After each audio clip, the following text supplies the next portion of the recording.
السلام علیکم ویوز، کیا حال ہے؟ ٹھیک ٹھاک، خیر خیریت ہے؟ اچھا، آج ہم جس موضوع پہ ویڈیو ریکارڈ کر رہے ہیں وہ شارٹ سرکٹ، یعنی گھر یا فیکٹریز میں شارٹ سرکٹ کیوں پیدا ہو جاتے ہیں، اس کے اصل سبب، اصل مسائل کون سے ہیں جو اس کو اگر ہم حل کریں تو شارٹ سرکٹ جیسے مسائل کا نوبت ہی نہ آئے۔ اس میں پچھلے ویڈیو میں جس طرح میں نے بتایا تھا کہ کچھ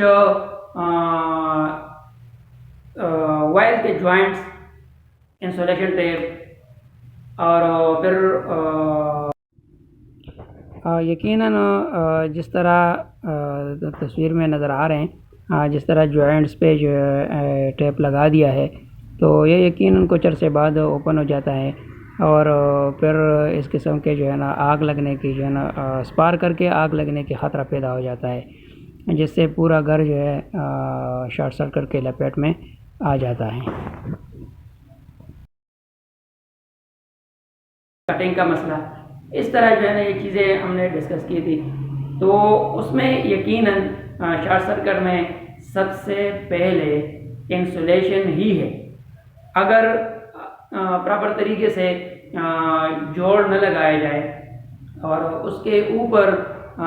انسولیشن بھی پھر صحیح طریقے سے نہ کیا جائے تو وہ یقیناً کچھ عرصے بعد وہی ہیٹ کی وجہ سے انسولیشن اتر کے دوسرے وائرس کے ساتھ مل سکتا ہے اور شارٹ سرکٹ بنتا ہے۔ ایک سوال یہاں اور پیدا ہوتا ہے کہ شارٹ سرکٹ میں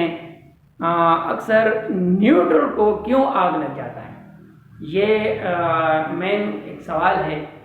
تو اس کا یہ ہے کہ نیوٹرل ہمیشہ جب بھی وائرنگ ہوتے ہیں تو اس کو شارٹ کرنے کے لیے اور شارٹ کٹ استعمال کرنے کے لیے جگہ جگہ ان سے جو ہے نا جوڑ لگا کے کنیکشن لے لیتے ہیں اور اس کے سائز کا اور لوڈ کا حساب نہیں رکھتے، جس کی وجہ سے اکثر لوڈ کے شارٹ سرکٹ میں لوڈ کی وجہ سے وہ ہیٹفل ہو جاتا ہے اور وہ آگ لگ کے دوسرے وائرس کو جو ہے نا اس نے اپنے لپیٹ میں لے لیتا ہے۔ یہ شارٹ سرکٹ کا مسئلہ ہے کیونکہ لوڈ کے لیے نیوٹرل اتنا ہی ضروری ہے جتنا فیز۔ اگر ایک فیز آپ جتنے سائز کا لگاؤ گے اس سائز کے برابر آپ کو نیوٹرل بھی چاہیے، کیونکہ کوئی بھی چیز ان کو لوڈ دونوں ہی وائر سے ملتا ہے اور نیوٹرل اور فیز دونوں اتنا ہی لوڈ جتنا فیز میں ہوتا ہے اتنا ہی لوڈ نیوٹرل میں بھی ہوتا ہے۔ اس وجہ سے یہ غلطی کر کے کہ نیوٹرل کو جو ہے نا ایک ہی لگا کے اور اسے جگہ جوڑ لے لیتے ہیں، جو بعد میں لوڈ کا زیادہ ہونے کی وجہ سے وہ اکثر جو ہے نا نیوٹرل اسپار کر لیتا ہے اور باقی وائرس کو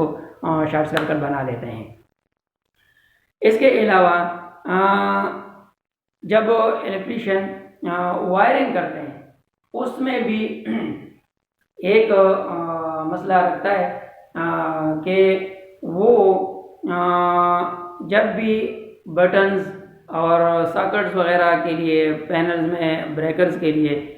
جب بھی انسولیشن چیرتے ہیں تو اس میں اکثر پلاس کا استعمال کرتے ہیں، کٹر کا استعمال کرتے ہیں، جو غلط ہے، کیونکہ جب بھی آپ پلاس یا کٹر سے آپ انسولیشن اتارتے ہیں، چیرتے ہیں تو اس میں کنڈکٹر کے اوپر ایک دب کا نشان لگ جاتا ہے،